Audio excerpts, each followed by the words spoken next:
वहीं रायबरेली में जमीनी विवाद के चलते आधा दर्जन से अधिक दबंगों ने दलित के परिवार के ऊपर घर में घुसकर धारदार हथियार से जानलेवा हमला कर दिया। वहीं दबंगों के हमले में बुजुर्ग मां और बेटी गंभीर रूप से घायल हो गईं, जिनका इलाज जारी है। बता दें कि घटना का ये वीडियो सोशल मीडिया पर अब काफी तेजी से वायरल हो रहा है।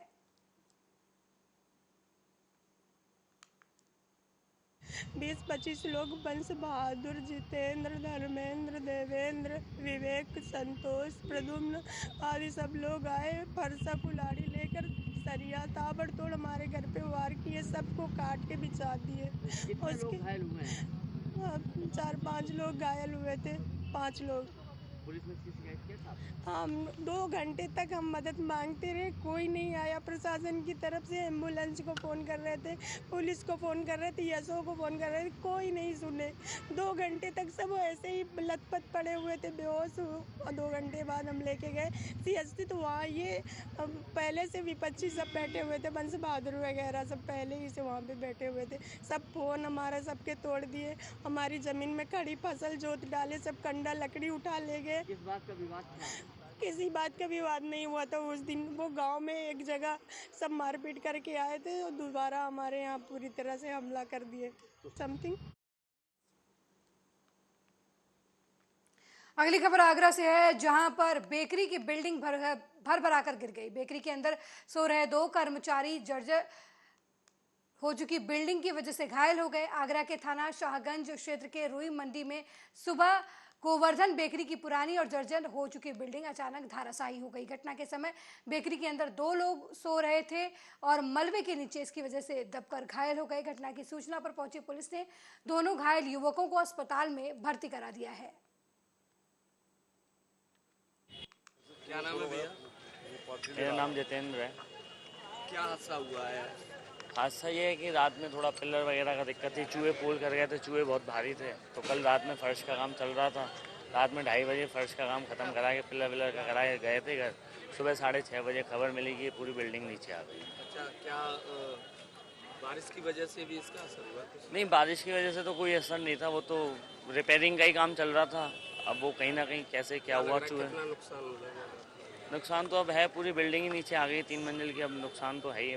कोई 25 जनहानि तो नहीं, जनहानि कोई नहीं हुई है। ऊपर वाले बहुत बहुत शुक्रिया अदा रहा कि कोई जनहानि नहीं हुई है। इस नाम से दुकान थी? ये दुकान गोवर्धन बेकरी के नाम से थी। क्या नाम है भैया?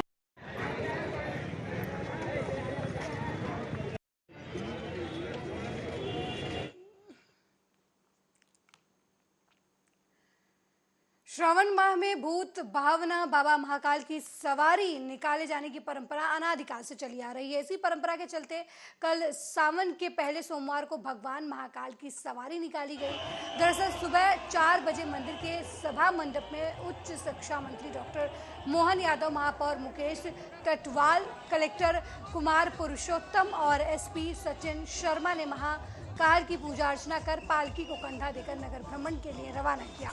इस दौरान मंदिर के मुख्य द्वार पर पुलिस की टुकड़ी ने महाकाल को गार्ड ऑफ ऑनर दिया। इसके बाद राजा धीराज चांदी की पालकी में सवार होकर राजसी ठाट बाट से प्रजा का हाल जानने नगर भ्रमण पर निकले। वहीं श्रद्धालुओं ने अपने राजा के स्वागत में पलकें बिछा दी।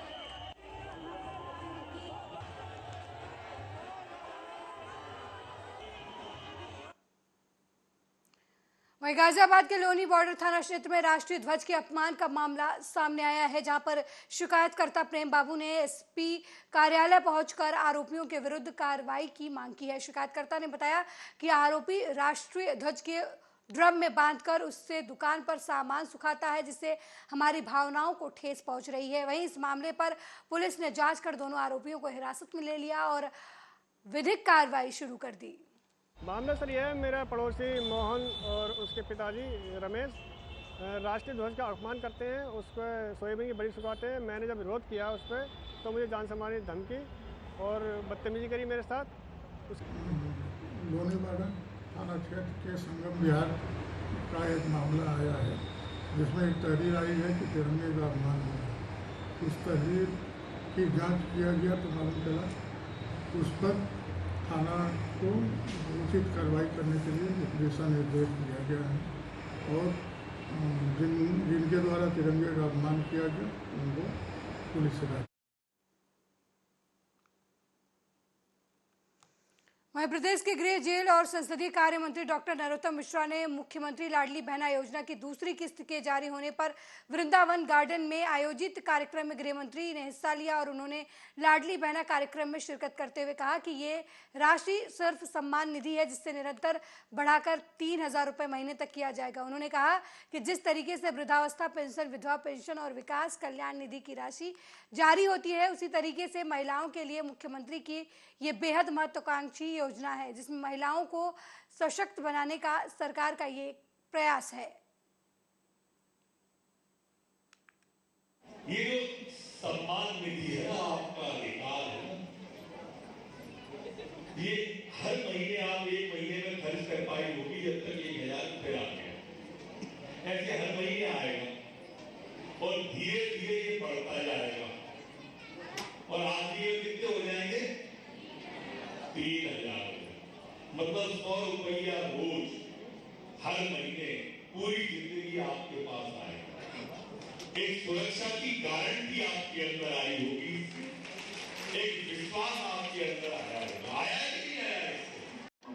ऐसे नहीं है। उस समय उन महिलाओं के दिल पे कि हम अपने बच्चे को 5 रुपए का बिस्किट नहीं दिला सकते, 10 रुपए का लेमन जूस चॉकलेट नहीं दिला सकते, अपने लिए बिल्ली चूड़ी नहीं खरीद सकते, साड़ी नहीं खरीद सकते। उस समय जो महिलाओं के दिल पे जो एक दर्द होता था, जो एक ग्लानि होती थी, इस ग्लानि को माननीय मुख्यमंत्री जी ने, माननीय गृह मंत्री जी ने महसूस किया कि ये जो हमारी बहनें हैं, आज जो है वो दुनिया भर का पैसा तमाम योजनाओं में खर्चा हो रहा है, लेकिन फिर भी समाज में महिलाएं जो है वो बहनें हैं। ऐसे नहीं है। उस समय उन से रहेगा। इसमें जो समितियां हैं वो समितियों के नाम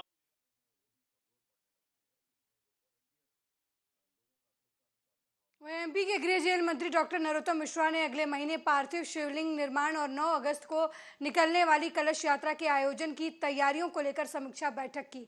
इस दौरान इस बैठक में जिला पंचायत सीईओ कमलेश भार्गव सहित अन्य गणमान्य नागरिक मौजूद रहे। पार्थिव शिवलिंग निर्माण कार्यक्रम 10 अगस्त से शुरू होगा। से रहेगा। इसमें जो समितियां हैं वो समितियों के नाम ले रहे हैं, वो भी कमजोर पड़ने लगती है। अभी हर सप्ताह करना है और उसके बाद हर दिन करना है। ये साड़ी बांटने के लिए महिला मोर्चा यहाँ है तो हाथ उठा दे वहीं बैठे बैठे। ये अपन को सबको साड़ी कलश ये 2 वाली बांट से एक भूमिका और रचना जिला अध्यक्ष नगर अध्यक्ष बैठ के बना लेंगे। अगले सप्ताह जब हम बैठेंगे संडे 16 तारीख को सुबह से, तो सुबह 9-10 बजे से बैठेंगे 1 बजे तक। आज 11 बजे लेट हो गए चूंकि पार्षद दल की बैठक थी। पार्षद दल के फूल भी खरीदे, कम से कम 1,000 रुपया खर्च करें या 5 दिन में एक आदमी। तो हमारे यहाँ 100 करोड़ का एक साइकिल है, वो दतिया में 100 करोड़ की साइकिल घूमना चाहिए 5 दिन के अंदर बाजार के अंदर। इसलिए फ्री कुछ भी नहीं है। अध्यक्ष जी ने कह दी क्षमा मांगते हुए, फ्री कुछ भी नहीं है। 5-7 दिन आदमी रुकेगा तो होटल बाटका वाले पैसे लें। माननीय मंत्री जी जिक्र भी कर रहे थे कि यहाँ भविष्य में जेल बनेगा और उससे पूर्व इतनी अच्छा धार्मिक कार्यक्रम यहाँ पर होगा, तो उसका भी एक अपना औचित्य है। व्यवस्था की बात, जैसा कि जगह चिन्हित की गई है, थोड़ा सा शहर से बाहर है, हमारे लिए बहुत अच्छा है और आप और हम मिलकर बहुत अच्छी व्यवस्था करेंगे। मैं चाहूँगा कि इसमें आप लोग ज़्यादा से ज़्यादा भीड़ आए, निश्चित होकर भीड़ आए, किसी प्रकार की कोई दिक्कत नहीं होगी, ये मेरा एश्योरेंस है। जो व्यवस्थाएं, क्योंकि ऑलमोस्ट 1 महीना पहले से आज हम लोग ये बैठक कर ले रहे हैं और अब लगातार इस बैठक को करते हुए व्यवस्थाएं बनाएंगे, तो किसी प्रकार का कोई इशू नहीं हो, पूरा कार्यक्रम निर्विघ्न हो, ये हमारा प्रयास। वहीं मध्य प्रदेश विधानसभा के मानसून सत्र में मंगलवार को पहले दिन जोरदार हंगामा हुआ। विपक्ष सीधी पेशाब कांड पर चर्चा करना चाह रहा था। पहले 10 मिनट के लिए कार्यवाही स्थगित कर दी गई। दोबारा सत्र शुरू हुआ तो विपक्ष सीधी कांड पर चर्चा के लिए अड़ गया। नारेबाजी और हंगामा ज्यादा होने पर सत्र को 12 जुलाई तक के लिए स्थगित कर दिया गया। 15वीं विधानसभा का ये अंतिम सत्र है। संसदीय कार्य मंत्री और गृह मंत्री नरोत्तम मिश्रा ने कहा कि विपक्ष ने राष्ट्रीय गीत का अपमान किया। ये चर्चा क्या करेंगे? मुद्दाओं पर चर्चा करें, अच्छी बात है, लेकिन जो कार्रवाई भारतीय जनता पार्टी की सरकार ने की है वो आप सबके सामने है। सीडी वाले मामले पे जो केस लगना था, कार्रवाई होना था,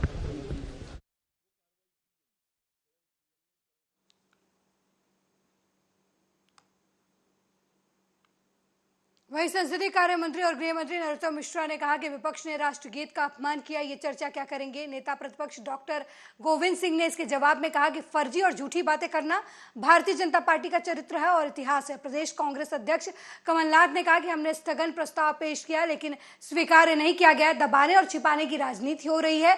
भोपाल में नेता प्रतिपक्ष गोविंद सिंह ने आगे कहा कि सरकार ने 5 साल में प्रदेश की जनता का जीवन बर्बाद कर दिया है। उन्होंने कहा कि आज यहाँ महिलाएं सुरक्षित नहीं है, पुलिस अधिकारियों के परिवार सुरक्षित नहीं है, सरकार इसके लिए दोषी है।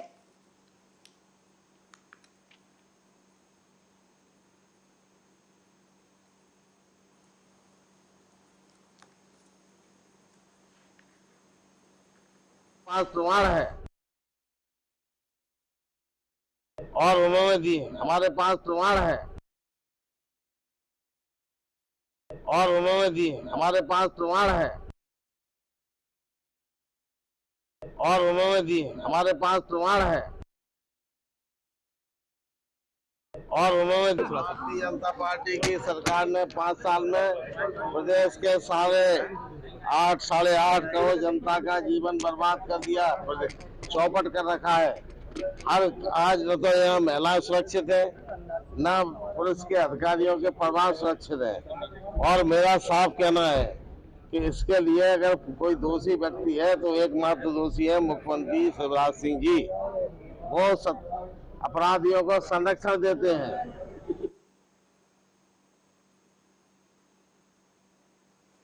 मध्य प्रदेश के अन्य जिले के साथ साथ शिवपुरी जिले के सभी नर्सिंग ऑफिसर अनिश्चितकालीन हड़ताल पर चले गए हैं। इसी कड़ी में जिला अस्पताल परिसर में नर्सिंग ऑफिसर एसोसिएशन के बैनर तले हड़ताल पर बैठे सदस्यों ने धरना प्रदर्शन किया। इधर नर्सिंग ऑफिसर के हड़ताल पर चले जाने से जिला अस्पताल में स्वास्थ्य व्यवस्था चरमरासी गई है। हड़ताल पर बैठे नर्सिंग ऑफिसर एसोसिएशन के जिला अध्यक्ष शिवराज सिंह राजपूत ने बताया कि देश के दूसरे राज्यों में नर्सिंग ऑफिसर को द्वितीय श्रेणी में रखा गया है। 10 सूत्रीय मांग है मध्य प्रदेश शासन से जी, और हमारी जो हड़ताल का समय है वो अनिश्चितकालीन है जब तक कि हमारी मांगें पूरी नहीं हो जाती। हमारे पास स्टाफ जो है 300 के आसपास का स्टाफ संपूर्ण शिवपुरी के अंदर नर्सिंग ऑफिसर के पद पर पदस्थ है, जो कि सामूहिक रूप से हड़ताल पर है, काम बंद है। देखिए, इमरजेंसी की बात अलग होती है, जब जन हानि होती है तो हम एक जन होने के नाते अगर मास कैजुअलिटी आती है तो हम सबसे पहले सेवा भाव के लिए खड़े मिलेंगे। देखो, नियमित जो नर्सिंग स्टाफ है उसकी हड़ताल है आज से, तो जब भी कोई हड़ताल होती है थोड़ी व्यवस्थाओं पे असर तो पड़ता है, लेकिन फिर भी हमने संविदा स्टाफ के जरिए जो हमारा संविदा स्टाफ नर्स है, हमने उसको वैकल्पिक व्यवस्था के रूप में मरीजों के सुविधाओं के लिए ड्यूटी लगा रखी है। हालांकि उतनी स्टाफ नहीं है जितना होना चाहिए था जो नियमित कर रहा था। थोड़ी परेशानी तो है, लेकिन इमरजेंसी सेवाएं चालू है। वहीं भिंड जिले की मिनी आंगनबाड़ी कार्यकर्ताओं और सहायिकाओं ने वेतन बढ़ाने सहित कई मांगों को लेकर कलेक्ट्रेट कार्यालय में विरोध प्रदर्शन किया और मांगों को लेकर प्रधानमंत्री और मुख्यमंत्री के नाम तहसीलदार को ज्ञापन सौंपा। वहीं संगठन की जिला अध्यक्ष साधना सिंह ने बताया कि दूसरे विभागों के कर्मचारियों के वेतन को मुख्यमंत्री जी ने बढ़ा दिया है और अब लोगों को आज भी उन लोगों को उतना ही वेतन पर काम करना पड़ रहा है, जिससे गुजारा भी नहीं होता है। उनका वेतन भी 20,000 रुपये अधिक किया जाए। कहना है कि जैसे सहायक रोजगार वो 9,000 से 18,000 कर दिए गए। उनका काम है, हमारा काम नहीं है। हमारा भी काम इन लोगों से ज्यादा है, लेकिन हमारा मानदेय क्या है 10 से 13 कर दिया। हमें भी इन लोगों के बराबर ही मानदेय चाहिए। ये 13,000 में हम लोग संतुष्ट नहीं है, हमारा भी मानदेय 18,000 होना चाहिए। और उसके बाद हम लोगों की श्रीमान जी, मुझे सिर्फ आपसे बस इतनी विनती निवेदन है कि मेरे बच्चे सैनिक स्कूल में एडमिशन हो गया इम्फाल में, 2.5 लाख रुपए फीस लग रही है। अब बताएं, आप हम अपने बच्चे की फ़ीस किस तरह से भरें, क्या खिलाएं और क्या फ़ीस भरें? क्या हमें सारी बहनों को, आंगनवाड़ी कार्यकर्ताओं को क्या अपने बच्चों को उच्च शिक्षा देने का अधिकार नहीं है? क्या हम भी मजदूर रहे हैं और हमारे बच्चे भी मजदूरी ही करते रहे? क्या हमारे बच्चे उच्च पदों पर आसीन ना हो पाएंगे? क्या हम भी ऐसे ही सारी ज़िंदगी ऐसे ही तरसते रहेंगे मजदूरों की तरह? हमें तो क्या मांग है आपकी? हमारी मांग यही है कि जैसे पहले 2,500 से 5,000 से से 10,000 होंगे, तो इस बार हमारे 20,000 से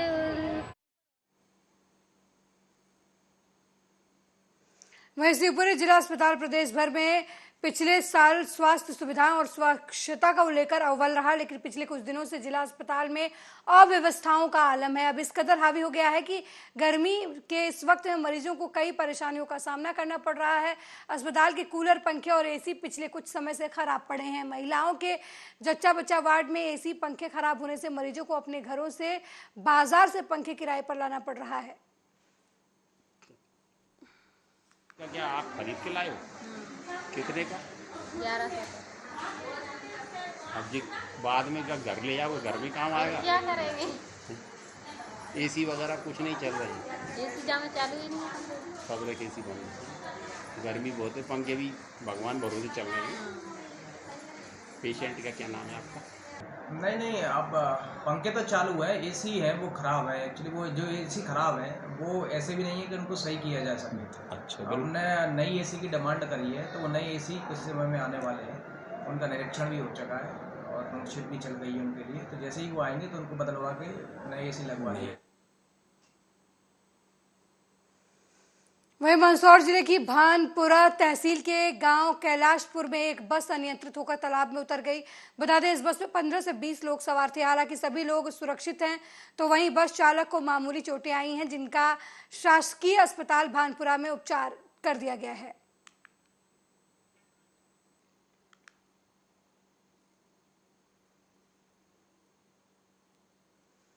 वहीं दिल्ली के इलाकों में जलभराव के कारण लोग परेशान हैं। कुछ भारी बारिश को दोष दे रहे हैं, तो कुछ लोग अरविंद केजरीवाल सरकार को उसके लिए जिम्मेदार ठहरा रहे हैं। अब इस मसले को लेकर दिल्ली की एलजी वीके सक्सेना का बयान सामने आया है। उन्होंने कहा कि ये हर साल की समस्या है। इसके साथ ही उन्होंने इसके पीछे का कारण भी बताया। दिल्ली की जनता वाटर लॉगिंग से परेशान है। ये एक हर साल का रिचुअल बनकर चला आ रहा है। जो सीवेज की क्लीनिंग होनी चाहिए वो नहीं होती है। जो ड्रेन वाटर को हार्वेस्ट करना चाहिए या उसको प्रॉपर ट्रीट करना चाहिए वो नहीं हो रहा है। सालों साल से जो नहीं हुआ है उसकी वजह से हर वक्त वाटर लॉगिंग होती है। यमुना की डिसिल्टिंग रेगुलर होनी चाहिए जिससे कि उसकी वाटर होल्डिंग कैपेसिटी बढ़े। नजफगढ़ ड्रेन की डिसिल्टिंग रेगुलर होनी चाहिए जिसकी वजह से उसकी वाटर होल्डिंग कैपेसिटी बढ़े।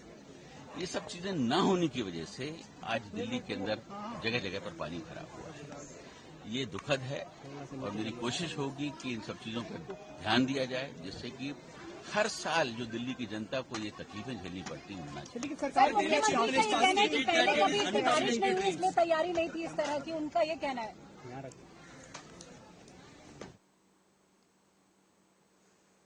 वहीं शिवसेना के प्रमुख उद्धव ठाकरे ने सोमवार को कहा कि चुनाव आयोग किसी पार्टी को कोई चुनाव चिन्ह अलॉट कर सकता है, लेकिन उसके पास पार्टी का नाम बदलने का अधिकार नहीं है। महाराष्ट्र के पूर्व मुख्यमंत्री ठाकरे ने महाराष्ट्र के विदर्भ क्षेत्र के दौरे के समय अमरावती जिले में कहा कि शिवसेना नाम उनके दादा ने दिया था और वो किसी को इसके हथियाने नहीं देंगे। आयोग नाम कैसे बदल सकता है? देश में अगले साल होने वाले लोकसभा चुनाव से पहले केंद्र सरकार का मुकाबला करने के लिए कुछ विपक्षी दलों के एकजुट होने के प्रयासों संबंधित सवाल पर ठाकरे ने कहा कि मैं इसे विपक्षी दलों की एकता नहीं कहूंगा, लेकिन हम सभी देशभक्त हैं और हम लोकतंत्र के लिए ऐसा कर रहे हैं। तो मैंने राजनीति में पक्ष पार्टी तोड़ना ही कोई नई बात नहीं थी, लेकिन अब पार्टी चुराने लगे हैं और उस पार्टी पर दावा बोलने का एक समय शुरू हो गया है जो गलत है। जैसे मेरे पार्टी के बारे में शिवसेना, ये नाम मेरे पिताजी ने, मेरे दादाजी ने दिया था, वो नाम तो मैं किसी को लेने नहीं दूंगा। वो नाम देना इलेक्शन कमीशन का अधिकार ही नहीं है। चुनाव चिन्ह देना या नहीं देना वो उनका अधिकार है, लेकिन पार्टी का नाम वो नहीं दे सकते। तो पार्टी का नाम तो मेरा ही है और वो मेरे पास ही रहेगा। अगर इलेक्शन कमीशन चाहते हैं तो यहाँ आकर लोगों के साथ बात करके देखें, लेकिन मेरे पार्टी का नाम वो नहीं दे सकते, पार्टी का नाम वो नहीं बदली कर सकते, वो उनका अधिकार ही नहीं है। इलेक्शन कमीशन या कमिश्नर चुनाव के दरमियान जितनी सारी बातें हम नियमों का पालन कर रहे हैं नहीं कर रहे, वो सारी बातें देखना उनका काम है। पार्टी का नाम बदलना उनका काम नहीं तो हम उनका नाम बदली कर सकते हैं। तो उनकी क्या प्रतिक्रिया होगी? वहीं मीडिया घरानों पर बीजेपी का एक तरफा कब्जा हो गया है। ये आरोप खुद बिहार के मुख्यमंत्री नीतीश कुमार ने लगाया है। सीएम नीतीश कुमार ने विधानसभा परिसर में आयोजित वन महोत्सव में पौधारोपण के बाद मीडिया के सवालों का जवाब देते हुए आरोप लगाए हैं। आज भी जो शुरुआत की गई है वो 2 महीने के अंतर्गत 4 करोड़ से ज्यादा वृक्षारोपण होगा। तो इसलिए हम चाहते हैं, इसी साल के बारे में कह रहे हैं कि और ज्यादा हम तो जल्दी चाहते हैं कि 97% कम से कम हो जाए, क्योंकि जो बिहार का इलाका जितना कम है, आबादी इतनी ज्यादा है, तो उसमें लगा कि कम से कम 17% तो जरूर होगा। तो हम लोग इससे देख रहे हैं कितना जगह पर वृक्षारोपण करा रहे हैं। तो पहले कहीं दिखता था, अब सब जगह दिखता है ना, तो लगे हुए हैं अभी और ज्यादा सब जगह काम में। मेरे साथ इस बुलेटिन में फिलहाल इतना ही। देश दुनिया की तमाम खबरों को देखने के लिए देखते रहिए आर्या न्यूज।